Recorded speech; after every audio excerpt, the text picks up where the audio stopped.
am a survivor of nearly a decade of sexual abuse at the hands of someone who is supposed to love, protect, provide for, and care about me. I'm sharing my story with you in the hope of you understanding how fundamentally important the services and resources provided by the Crisis Center are for survivors of sexual assault. I first came into contact with the Sexual Assault Crisis Center via the Olds RCMP detachment. I had broken my silence and confessed to my mom everything her husband had been forcing on me for the last 10 years. Interesting that I still choose to use the word confess. Truly, it should be report, accuse, or unburden myself. Yet still, I choose confess. That is the role of the incest survivor, to forever feel guilty for acts they did not choose and would never have chosen. My incredible mother helped me report him to the RCMP, and after a terribly grueling statement in the middle of the longest night of my life, we were given this number. My mom made the call, and I first spoke to one of the counselors at the Crisis Center towards the end of June in 2006. It was the day my stepfather was arrested, and I had just gotten the shortest haircut I've ever been known to wear. We had a phone conversation, and I was still feeling a little shell-shocked. To be perfectly frank, I do not remember much of the week or so after I reported my stepdad. It all runs together in my memory. I came in for my first appointment desperately nervous. What were they going to ask me? What was I going to say? After burying my feelings for so long, it was hard to air my dirty laundry in public. Did I really want to talk to a complete stranger? I was feeling a lot of things. Numb, confused, hurt, terrified, betrayed. Eventually, I was just angry. Charity guided my mom and I through the court process, which was fairly confusing as no one in my family has any personal experience in a courtroom on either side of the fence. My counselor and I worked long and hard to prepare me for the trial and cross-examination. Then we labored over my victim's impact statement, which was potentially my only chance to let the judge know exactly how this living inside a shell, stifling my emotions, trying to please everyone, and most of all, hide what daddy's doing, had done to me as a young woman. Once we had a conviction and sentencing was through, we worked more on me than on court.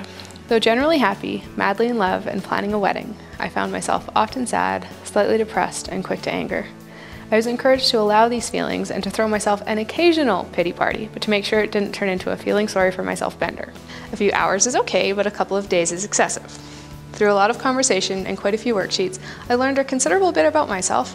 I do cry easily, and I can still be quick to anger, but I now feel that I have enough understanding of self to acknowledge where these feelings are coming from and not allow them to reign my life. My self-respect, self-image, womanhood, and sexuality have all taken a beating, literally and figuratively. It is not an easy thing to go from truly believing that you are a piece of crap who no one in their right mind will ever love, to understanding that though I was bruised in transport and grown in less than ideal conditions, I was not damaged goods unless I chose to be. And there it is. Like everything else in this life, recovery is a choice. And at the Crisis Center, they encourage you, give you ample sunlight and water, and then sit back to watch you bloom.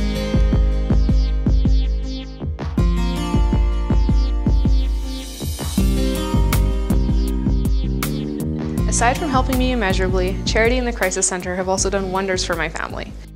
I have 2 beautiful children, and my greatest fear is that someone will take advantage of them in a sexual way. Learning what to teach them, when, and how has made me feel much more prepared. I pass any information Charity gives me on this issue to all of my friends with kids. I think teaching people how to protect their children and what signs to be on the lookout for is a really important step in slowing and eventually eradicating the sexual abuse of children altogether. Trying to rebuild one's life and oneself after an experience such as mine can be likened to scaling a steep rock face. Without the proper equipment and harness, one is likely to fall into self-pity, misery, depression, and utter hopelessness. Perhaps alcoholism, drug abuse, prostitution, another abusive relationship, or abuse for your children because that's all you've ever known. But at the Crisis Center, they give you the proper equipment and they are your safety harness as you climb. They are there, cheering you on, holding you up, and teaching you to find the inner strength required to get to the very top. And once at the top, we the survivors can shout it from the mountain. I made it. It was horrible. I have been through things no small girl should have to endure. But I'm still here, still breathing, still feeling, still loving.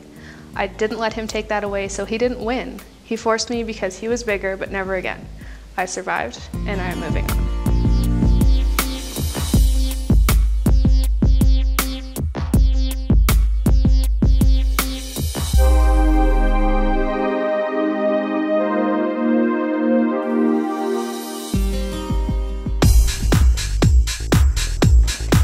I would like to take this opportunity to thank everyone for buying tickets to this event, participating in the Money Bomb competition, bidding on auction items, and helping us shatter the silence that shrouds sexual assault.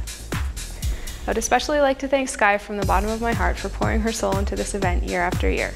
Together we are making a difference. Thank you and have fun tonight.